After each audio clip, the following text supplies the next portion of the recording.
ప్రియ భగవద్బంధువులారా, వైకుంఠ ఏకాదశి సందర్భంగా భగవంతుడి యొక్క అనుగ్రహం అందరికీ కూడా పరిపూర్ణంగా కలగాలి అని ముందుగా ప్రార్థన చేస్తూ మీకు మంగళాశాసనాలు చేస్తున్నాం. ఈరోజు వైకుంఠ ఏకాదశి ప్రయుక్తంగా స్వామిని ఉత్తర ద్వారంలోంచి ప్రవేశించి బయటికి వస్తూ ఉండగా మనం దర్శనం చేసుకుంటున్నాం. ఆ తర్వాత మనం అందరం కూడా ఆ ద్వారంలోంచి ప్రవేశించి వస్తాం. స్వామి ఉత్తర ద్వారంలోంచి దర్శనం, ఉత్తర ద్వారంలో స్వామి ప్రవేశిస్తూ ఉండగా దర్శనం, ఆ తర్వాత ఆ ఉత్తర ద్వారంలోంచి మనము క్రమంగా ప్రవేశించి రావటం అనేవి ఈరోజు చాలా గొప్ప ఫలితాన్ని, భగవంతుడి యొక్క అనుగ్రహాన్ని పరిపూర్ణంగా మనకి అందించేవి అని మన ఆగమ సంహితలు మనకి తెలియజేస్తున్నాయి. దీనిని గురించినటువంటి ఒక అందమైన ఒక ప్రస్తావన శ్రీ ప్రశ్న సంహిత అనేటటువంటి ఒక గ్రంథంలో మనకి లభిస్తుంది. దాన్ని ఒక రెండు మాటలు మనం తెలుసుకుని ఆ తర్వాత మనం కూడా ఆ ఉత్తర ద్వారంలోంచి ప్రవేశించే ఒక భాగ్యాన్ని మనం పొందుదాం. మోక్షోత్సవము అని అంటారు దీన్ని. మోక్ష ద్వార దర్శనము అని అంటాం. వైకుంఠ ఉత్సవము అని అంటాం. మోక్షద ఉత్సవము అని అంటాం. ఏమిటి ఉత్సవము అని ఒకసారి అమ్మవారు స్వామిని ప్రశ్న వేశారట. శ్రీ ప్రశ్న సంహిత మనకి తెలియజేస్తోంది. చాపమాసే శుక్లపక్షే ఏకాదశ్యాం ఇనోదయే ద్వారముత్తరముద్ఘాట్య తన్మార్గాత్ ప్రాపయంచ తౌ అని భగవంతుడు గతంలో జరిగినటువంటి ఒక చరిత్ర నీకు చెబుతానయా, అసలు నీకు తెలుసును కానీ నువ్వు మరచిపోయి ఉంటావు, నీకు ఒక్కసారి నేను ఇప్పుడు జ్ఞాపకం చేస్తా అని స్వామి ఆ గతంలో జరిగినటువంటి మోక్షోత్సవ కారణం ఒకదాన్ని అమ్మవారికి జ్ఞాపకం చేసేట. ప్రళయోదేహ్యహం సుప్త వటపత్రే పురారమే. ఒకనాడు ఈ జగత్తంతటినీ కూడా నా లోపలికి తీసుకున్నా. ఆ వేళ కేవలము ప్రళయ సముద్రం అలా వ్యాపించి ఉంది. ప్రళయ అర్ణవము అంటాం, అది మాత్రమే ఉంది. అందులో నేను కరారవిందేన పదారవిందం ముఖారవిందే వినివేశయంతం వటస్య పత్రస్య పుటే శయానం బాలం ముకుందం అని. ముకుందుడని పేరప్పుడు నాకు. ముకుందుడంటే మోక్షాన్నిచ్చువాడు అనే పేరు నాకు. ఆ మోక్షాన్నిచ్చే సన్నివేశాన్ని చూపించాలి కదా అని నేను అనుకున్నా. వటపత్రం మీద నేను శయనించి ఉన్నా. సృష్టిని చేద్దాము అని నేను అనుకుంటున్నా. ఆ సంకల్పం ఫలించింది. మన్నాభి కమలాత్ బ్రహ్మ మత్ సంకల్పాత్ అజాయత ఆననైశ్చతుర వేదాన్ ఉచ్ఛరన్ శాస్త్ర సంహితాన్. నేను సంకల్పించడమేమి, వెంటనే నా నాభిలోంచి ఒక కమలం ఉద్భవించింది. ఆ కమలంలో ఒక చతుర్ముఖ బ్రహ్మ నా సంకల్పం వల్ల ఆయన ఆవిర్భవించాడు. 4 ముఖాలతోటి ఏం చేయాలో తెలియక తత్తరపడుతుండే అతనికి నేను 4 వేదాలని ఉపదేశం చేశా. ఆయన 4 వేదాలు ఉచ్చరించడం ప్రారంభం చేశాడు. అయితే కొంచెం 4 అక్షరాలు కడుపులో పడగానే నాంతవాడు లేడని అనుకున్నట్టుగా ఆయన 4 వేదాలు చదువుతూ ఉండగానే సర్వజ్ఞుణ్ణి అని అనుకోవడం ప్రారంభించాడు. సర్వజ్ఞస్య జగత్ స్రష్టు స్మయోభూత్ మాంచ నాస్మరత్. కాస్త 4 అక్షరాలు ఆయన చదవడం ప్రారంభించాడు. ఏం చేయమంటావు వీటితోటి అని అడిగాడు ఆయన. సృష్టి కార్యాన్ని ఆరంభం చెయ్యి అని నేను ఆదేశించాను. ఇచ్చిన వేదాల్లో ఏ ఏ జీవిని ఎలా ఎలా రూపకల్పన చేసి లోకంలోకి పంపించాలో అందులో నేను చూపించా. వజ్రపాణి పురందర ఇలా ఉంటాయన్నమాట వేదాల్లో. పురందరుడు అంటే ఇంద్రుడు. ఇతన్ని సృజించాలి. ఎలా సృజించాలి అంటే వజ్రపాణి, చేకున్నట్టు చెయ్యి, ట్రంక్ కూడా ఉండాలి కదా, ఒక శరీరం కావాలి కదా. శరీరం అంటే కాళ్ళు ఉండాలి, కాళ్ళు ఉంటే మొహం ఉండాలి, కళ్ళు ముక్కు నోరు ఇవన్నీ ఉండాలి. ఏది ప్రధానంగా ఆ వ్యక్తిలో ఉండదగినదో అది నేను చూపిస్తా, మిగతావన్నీ నన్ను తయారు చేయి. ఇలా అతడికి సృష్టి కార్యాన్ని చేయమని నేను ఆదేశించా. సృష్టి చేయడం ప్రారంభం చేశాడు. వేదాలు వచ్చాయి, సృష్టి చేస్తున్నాడు. ఇంత గొప్ప కార్యం చేయడం ఆరంభించగానే స్మయోహి అభూత్, కొంచెం అతనికి ఒక రకమైన మానసికంగా గర్వం పెరిగింది. నా అంతవాడు ఎవడున్నాడు, ఇంత జగత్తుని సృష్టించేవాణ్ణి నేనే అనుకున్నాడు పాపం పిచ్చివాడు. నిజానికి వెనక ఉండి అతని చేత చేయిస్తున్నది నేనే, కానీ అతనికి అది విషయం జ్ఞాపకం లేక నా మాంచ నా స్మరత్, చివరికి నన్ను కూడా మరిచిపోయే స్థితిలోకి వచ్చాడు. ఇది ఎప్పుడు మంచి పద్ధతి కాదు కదా. అందుకోసమని అతడికి కొంచెం గుణపాఠం నేర్పాలి అని అనిపించింది. ఇంతలో నా చెవుల్లోంచి ఓ 2 మహానుభావులు బయటకు వచ్చారు. ఓ ఆయన పేరు మధు అని పేరు, మరొక ఆయనకి పేరు కైటభుడు అని పేరు. వీరిద్దరూ కూడా నా చెవుల్లోంచే బయటకు వచ్చారు. ఇద్దరూ కూడా ఒక రకమైనటువంటి క్రూర ప్రవృత్తి చేయడానికి అని వచ్చారు. క్రూర ప్రవృత్తి చేసేవాళ్ళు కనుక వాళ్ళకి దానవులు అని పేరు. ఇద్దరు వచ్చి వాళ్ళు ఆ బ్రహ్మగారి దగ్గర పట్టుకుని అతన్ని సంహరించాలి అని ప్రారంభం చేశారు. పాపం బ్రహ్మగారికి వేదాలు చదవడం వచ్చింది, ఏదో మాట్లాడుతున్నాను, ఏదో సృష్టి చేస్తున్నాను అని అనుకున్నాడు. తను అనుకున్నట్లుగా వీళ్ళిద్దరూ రాలేదు కదా, తన సంకల్పం వల్ల రాలా. తన సంకల్పం అన్నిటినీ సృజించేవాడిని నేనే అని అనుకుంటూ ఉండగానే అతనికి తెలియకుండానే వీళ్ళిద్దరూ నా చెవుల్లోంచి రావడంతో అతను కాస్త పాపం గాబరా పడిపోవడం ప్రారంభించాడు. ఏడవటం కూడా ప్రారంభం చేశాడు.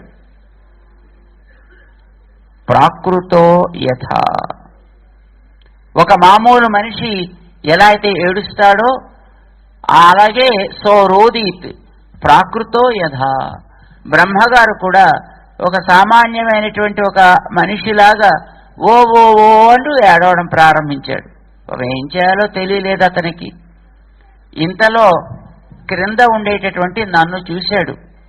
హమయ అని అనుకున్నాడు. ఆయన అప్పుడు నా దగ్గరకు వచ్చాడు. జలేష్ నన్ను దర్శనం చేసుకుని స్తోత్రం చేసి రక్షించమని ప్రార్థన చేశాడు. సరే, పాపం ఏడుస్తున్నాడు కదా చిన్నపిల్లాడు, ఇప్పుడే కదా పుట్టాడు, పుట్టి ఏదో కార్యం ఆరంభం చేయగానే కాస్త గర్వం తలకెక్కింది. పోన్లేదు, మళ్ళీ మనిషికి జ్ఞానం కలిగి వినయం పెరిగి నన్ను ఆశ్రయించి రక్షించమని కోరుతున్నాడు కనుక సరే రక్షిద్దాం అని నేను అనుకున్నా. 2 దానవుల్ని పిలిచా, మధుని కైటభుణ్ణిని. ఏమరా, ఎందుకు పాపం ఆయన పనేదో ఆయన చేసుకుంటుంటే ఆయన చేసుకొనిక వెళ్ళి ఆయన మీద మీరు ఈ ఇబ్బందులు ఎందుకు కలిగిస్తారు, ఎందుకు ఆయన ఏడిపిస్తారు అట్లాగా? మీకేమైనా కావాలా? ఎందుకు అతన్ని ఏడిపిస్తున్నారు? మీకేం కావాలో చెప్పండి, నేను ఇస్తాను కదా కావలసిందేదో అని. ఏం కావాలి మీకు, కావలసిన వరం ఏమిటో కోరండి అని నేను అడిగా. వాళ్ళన్నారు, చాలా ఊరుకోవా, నువ్విచ్చేది ఏంది వరం మాకు, కావాలంటే మేమే ఇవ్వగలం, నీకేమైనా కావాలా అని అడిగారు వాళ్ళు నన్ను. తమాషాగా ఉంది కదూ. తన దగ్గర నుంచి వచ్చినటువంటి వాళ్ళు, అరే ఎందుకర్రా బ్రహ్మను ఏడిపిస్తారు మీరు అనవసరంగాను, ఆయన పనిగా ఆయన చేసుకుంటూ ఉంటే, మీకు ఏమైనా కావాలంటే వాడిని ఏడిపించి గిల్లి అనవసరంగా ఎందుకు చికాకు పెట్టుకుంటారు, నన్ను అడగండి నేను ఇస్తాను కదా అని నేనంటే, నువ్వేమిస్తావా, నువ్వేం అక్కర్లేదు నాకు, మాకేం అవసరం లేదు, నీకేమైనా కావాలంటే ఇంకా మేమే ఇస్తాం, కడుగు నీకేం కావాలంటే. నాకు భలే ఆశ్చర్యం వేసింది. అబ్బా ఏమిటి పుట్టిన వాళ్ళు ఇంత తమాషాగా పుడతారా, ఇదేదో 21st century పిల్లల్లో ఉన్నారే వీళ్ళు, ఇంత ఓవర్ యాక్టివ్ అయిపోయి నువ్వు మాకిచ్చేదంటే మేమే నీకు ఇస్తాం కోరుకో కావాలంటే అని అంటున్నారు. సరే పోన్లే మంచి మాట అన్నారు కదా, వాళ్ళని ఏ రకమైనటువంటి స్థితిలోకి వెళ్ళాలి మళ్ళీ మనమే చెప్పేస్తే పోలే అని అనుకుని నేను వాళ్లతోటి ఇలా అన్నాను, మయాహతౌ యువాం దైత్యౌ పునః ప్రకృతి మేష్యత. చూడంటారా, ఇలాగా ఎవడి పనులు వాడు చేసుకుంటుంటే వెళ్ళి అనవసరంగా లేనిపోని గిల్లి కజ్జాలు పెట్టుకోవడం, వాళ్ళని చావగొట్టడం, ఇలాంటి పనులు మంచివి కాదు. మిమ్మల్ని కనుక ఇలా వదిలేస్తే ఇప్పుడు బ్రహ్మగారిని ఇలాగా పొడిచి ఏడిపించినట్టే రేపొద్దున ఇంకోటి ఉండ పొడుస్తారు, ఏడిపిస్తారు. ప్రవృత్తి అదే మీకు.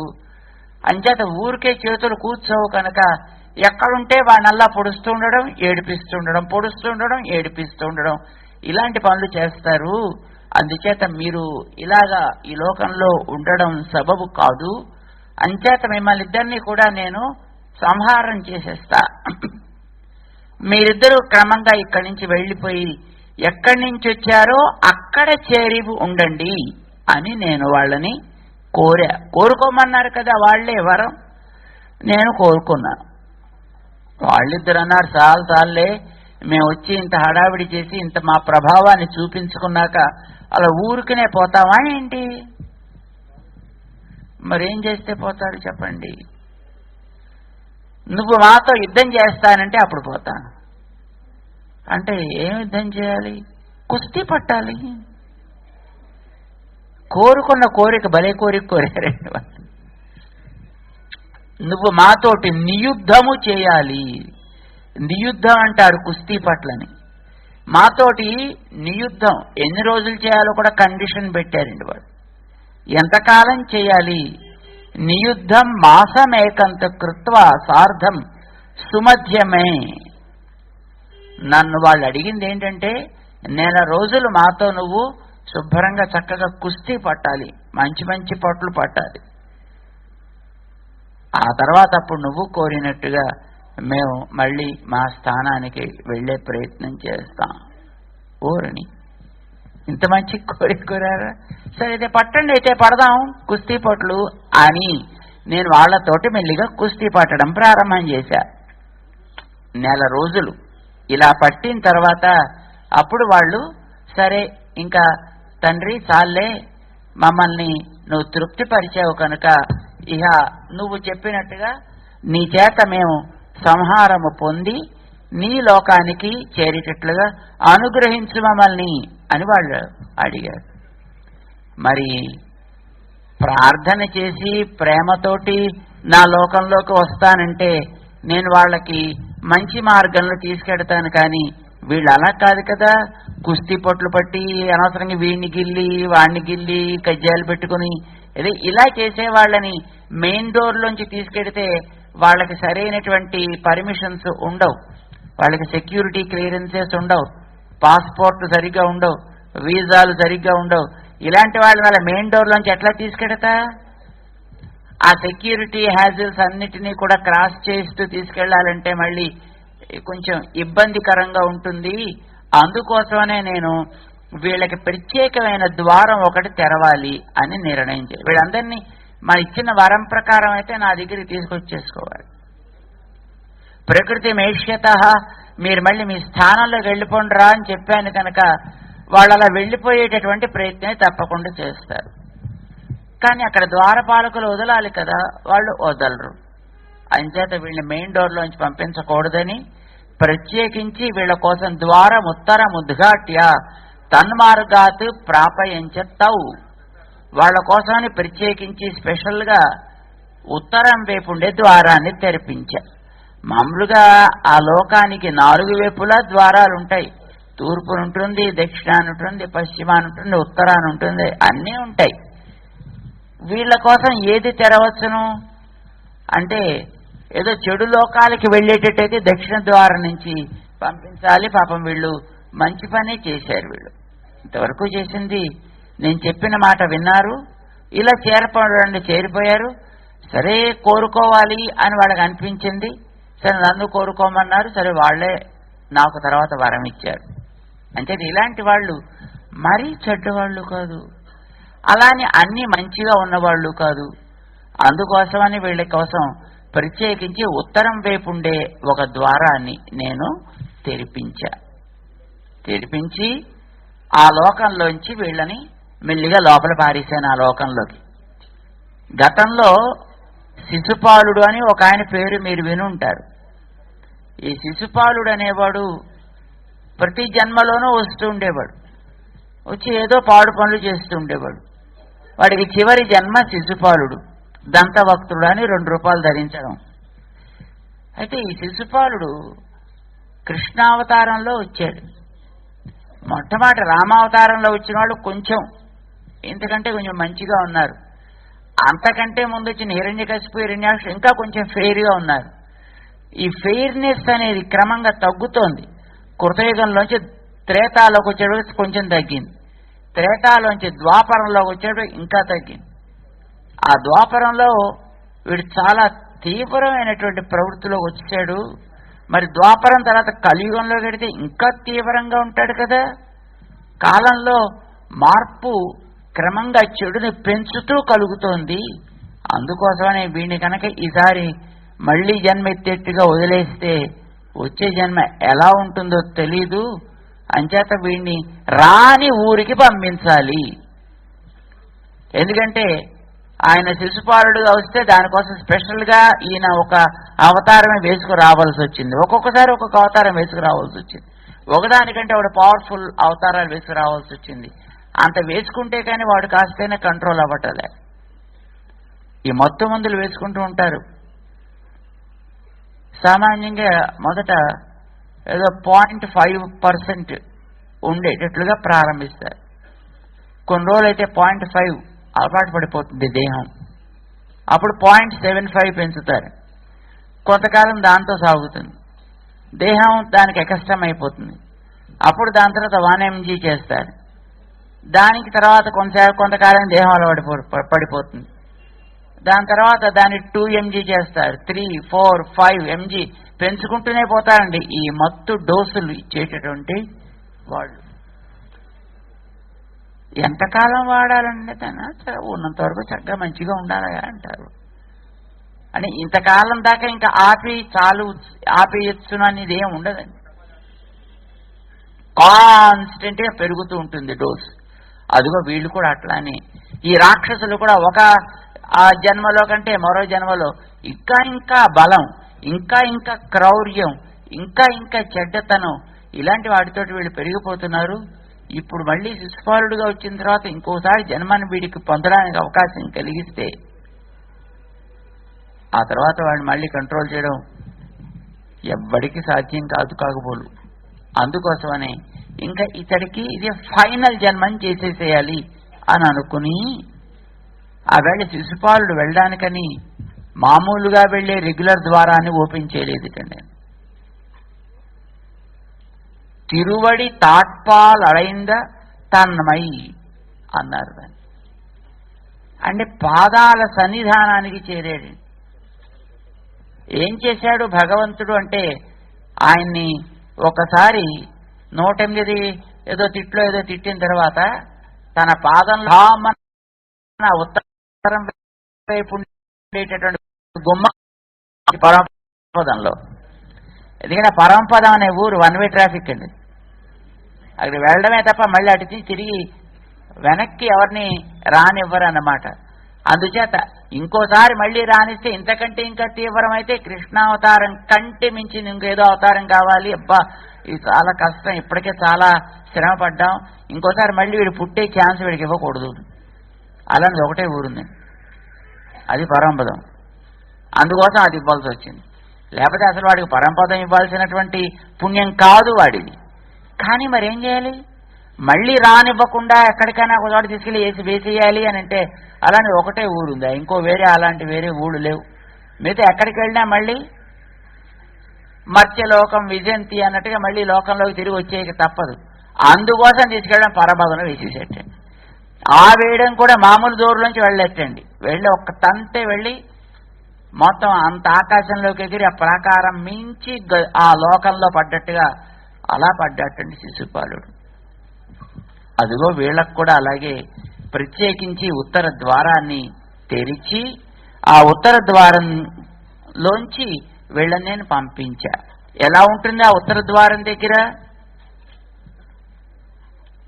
అది శ్రీవైకుంఠంలో ఉండేది సత్వలోకం, అది ఉత్తమమైనటువంటిది.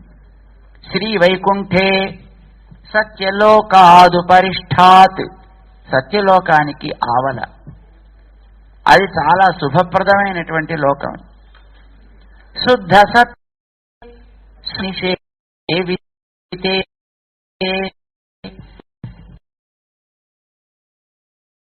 ఇప్పుడు ప్రకృతి సంబంధం కాని కర్మబంధం కాని లేనటువంటి పరిశుద్ధ సత్తులైనటువంటి నిత్య సూర్యుల యొక్క సమూహములు ఎన్నెన్నో అక్కడ ఉంటాయి. ఈ ఎదురుగుండా కనిపించే ఈ ప్రాంతంలో వీళ్ళ అప్పుడు అలా నిత్య సూర్యులు అందరూ ఇప్పుడు ఇక్కడ ఉంటారనమాట అండి. మరి బహుశా మీ రూపంలోనే ఉంటారో ఏమిటో, మీరంతా నిత్య సూర్యులే కాబోలు. నిత్య సూర్యులు అక్కడంతా ఉంటారట. రత్న మండప మధ్యస్థే, ఒక పెద్ద మండపం ఉంటుంది. ఆ మండపం అంతా రత్నాలతోటే చేసి ఉంటుంది అన్నమాట. ఎర్రెర్రగా ఉంటాయి రత్నాలన్నీ. అలాగే పచ్చగా పచ్చలు ఉంటాయి, నవరత్నాలు ఉంటాయన్నమాట.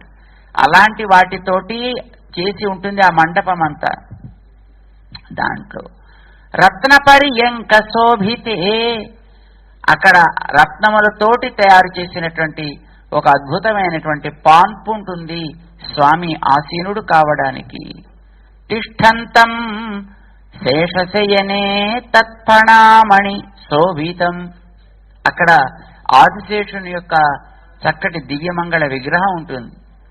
స్వామి ఎక్కడుంటే ఆ ఉన్న స్థానంగానే ఆదిశేషుడు తన యొక్క దివ్య దేహాన్ని మార్చుకోగలుగుతాడు. అట్లాంటి సంకల్ప శక్తి అతనికి ఉన్నది. ఇక్కడ కూడా స్వామి వేంచేసి ఉండేటువంటి ఆసనం కేవలం ఆదిశేషుడే అలా ఉంటాడు అన్నమాట. ఆదిశేషుని యొక్క ఫణముల యందు మణులు ప్రకాశిస్తూ ఉంటాయి. వాటి కాంతులతోటి స్వామి మంచి నీలి వర్ణంలో ఆయన కాంతులీనుతూ ఉంటాడు.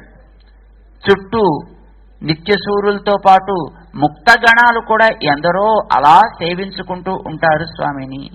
ఏకాయన రుగాదిభి, ఏకాయనం అంటే శుక్లయజుర్వేదం అన్నమాట. రుక్కులు మొదలైనటువంటి మంత్రములతోటి సేవిస్తుంటారు. స్వామి దగ్గర చుట్టుపక్కల అందరూ కూడా స్వామి ధరించే ఆయుధాలు, ఇప్పుడు ఆయుధాలకు వేరే పనేం లేదు.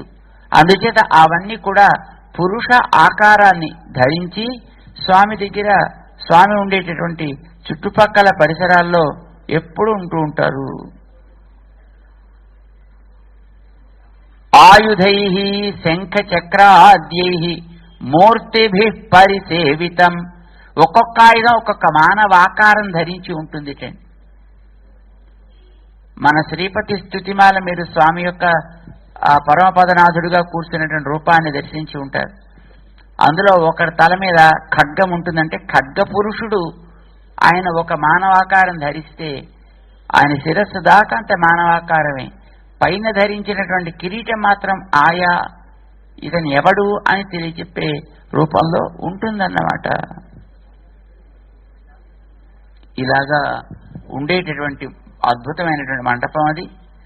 అంతేకాదు అక్కడ గరుత్మంతుడు స్వామికి ఎదుట కూర్చుని ఉంటాడు నమస్కారం చేస్తూ. స్వామికి అట్లా ఈశాన్యపు వైపున విశ్వక్సేనుల వారు ఉంటారు తన పరివారం అందరితోటి. స్వామికి ఎదురుగా ఉండే ముందు భాగంలో ఆళ్వార్లందరూ కూడా ఉంటారు, ఆచార్యులందరూ కూడా వెంచేసి ఉంటారు. స్వామి యొక్క వైభవం సేవించుకోవడానికి కదా.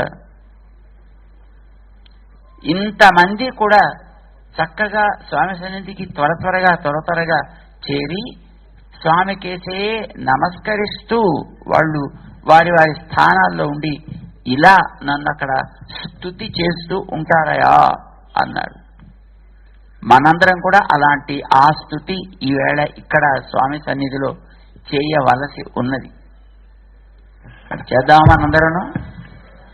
అందరూ నమస్కారం చేసి చెప్పండి. పరమాత్మన్ పరం బ్రహ్మ పరాత్పర జగత్పరా జ్ఞానానంద జ్ఞానమూర్తే సర్వజ్ఞ అచింత్య విగ్రహ నిత్యానంద నిరాకార సంసారోదధి తారక సత్యలోకాది లోకస్థః త్వత్స్వరూపం కదాచన న జానంతి జనా లోకే సంసార ఉదధితారక సత్యలోకాది లోకస్థః త్వత్స్వరూపం కదాచన కోటి కోటి సహస్రేణ జన్మనా కృపయాచతే సంసార సాగరాత్ పారం ప్రాప్తౌ త్వాం శరణం గతౌ ప్రార్థయావ విశాలాక్ష ప్రార్థనాం సఫలాం కురు త్వయా విద్రుహ్య చ ఆవాం యత్ ప్రాప్తౌ స్వశ్రీపదే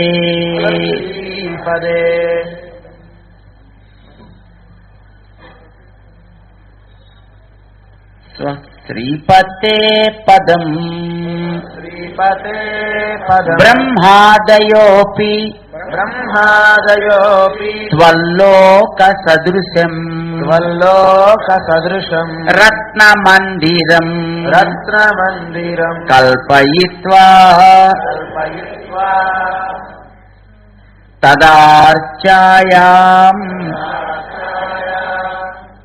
ఏకాదశ్యుత్సవం చరేత్. ఇలా వారందరూ కూడా ప్రార్థన చేసుకున్నారు భగవంతుడిని. భగవంతుడు వాళ్ళకి తప్పకుండా అట్లనేనయ్యా మీరు కోరినట్టే నేను ఈ ఉత్సవాన్ని స్వీకరిస్తా. అయితే వాళ్ళన్నారు భగవంతుడు ఏం చేసి ఉండే ఆ లోకం చూశారండి.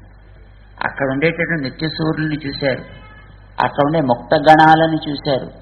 లోకంలోకి వచ్చేసారు కదా, ఆ ద్వారంలోంచి వీళ్ళని తీసుకుని భగవంతుడు వస్తున్నాడు.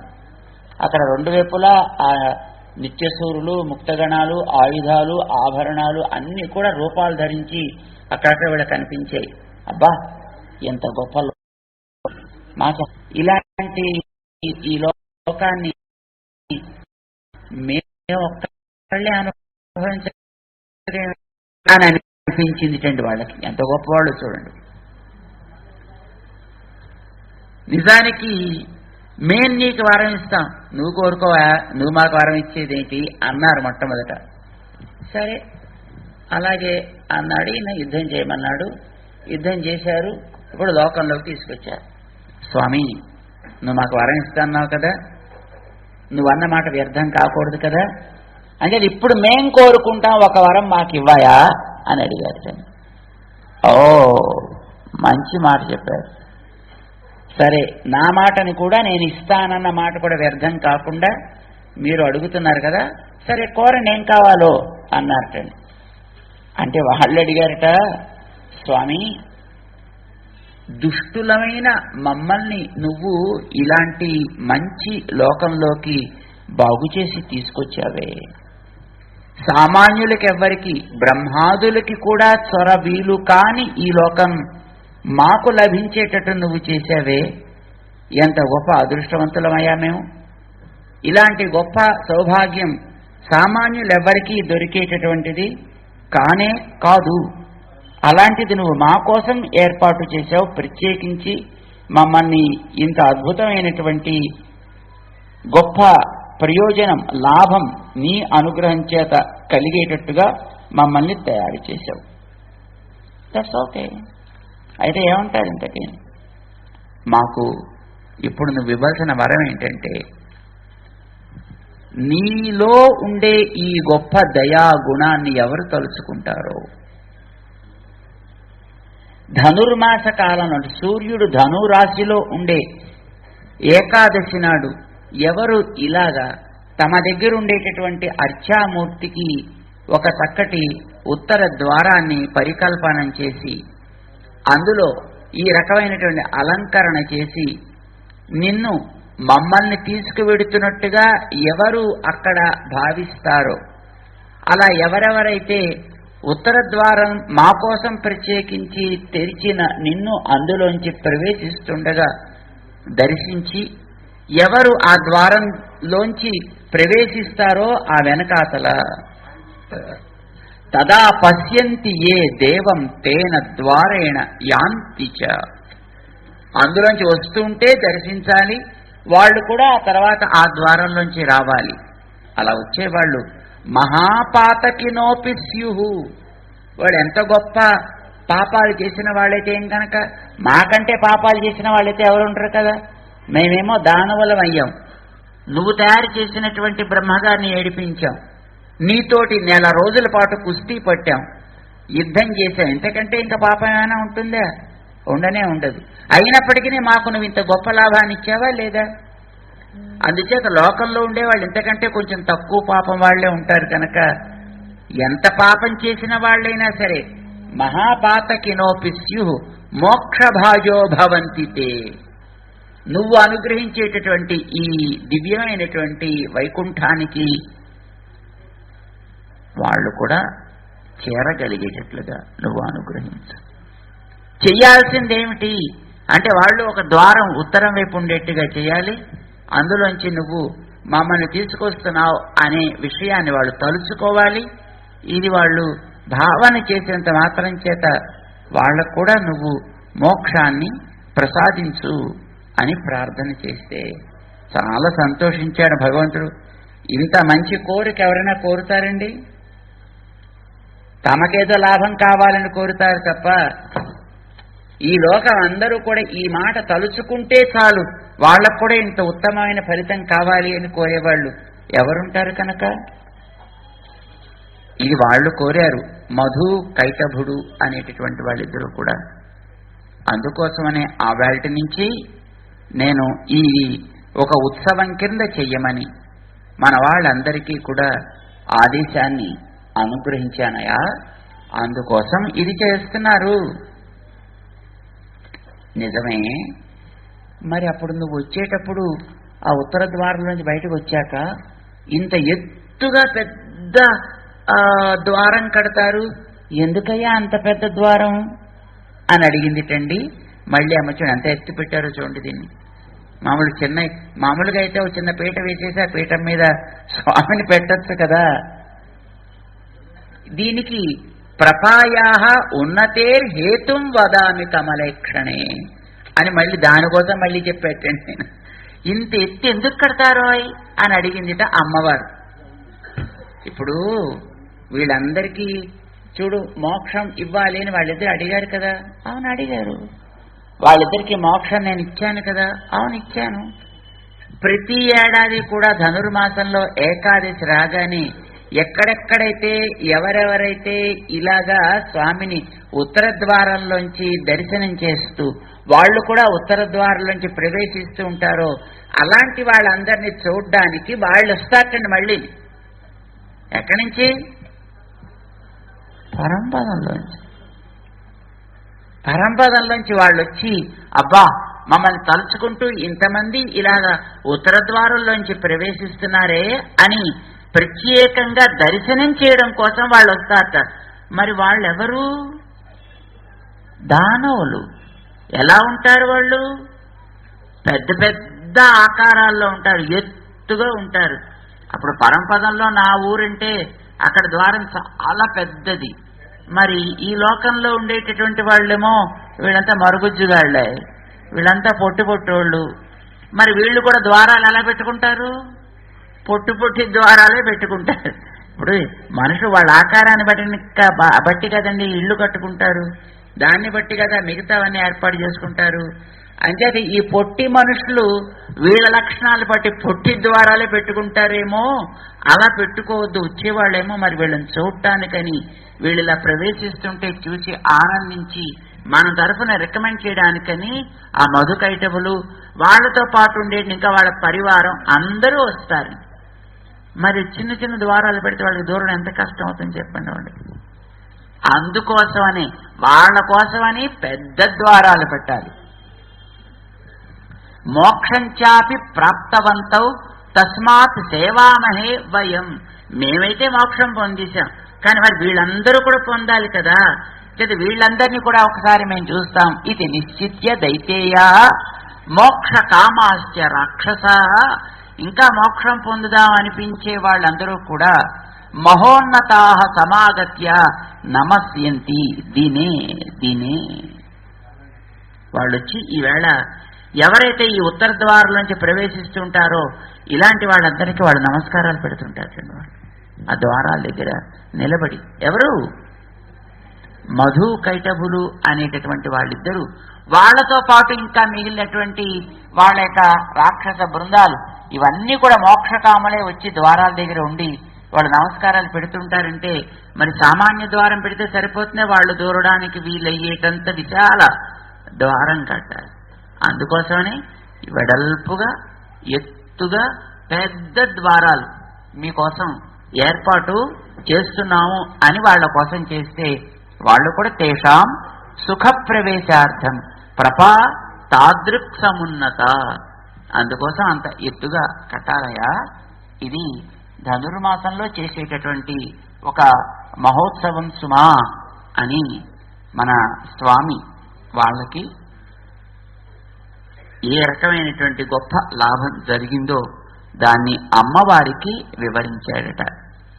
ఇది ఈవేళ మనం చేసేటటువంటి అద్భుతమైనటువంటి ఉత్సవం. ఈవేళ స్వామిని మనం కూడా ప్రార్థన చేసుకుని ఉత్తర ద్వారం ఎలా స్వామి ప్రవేశించాడో అలాగే మనం కూడా మెల్లిగా ఆయన వెంట వచ్చామనుకోండి. చూడండి, ఒక పెద్ద మినిస్టర్ గారు క్యాన్వాయ్ పెడుతోంది అనుకోండి, శుభ్రంగా దాంట్లో మనం కూడా జాయిన్ అయ్యామంటే ట్రాఫిక్ హ్యాజిల్స్ ఉండవండి.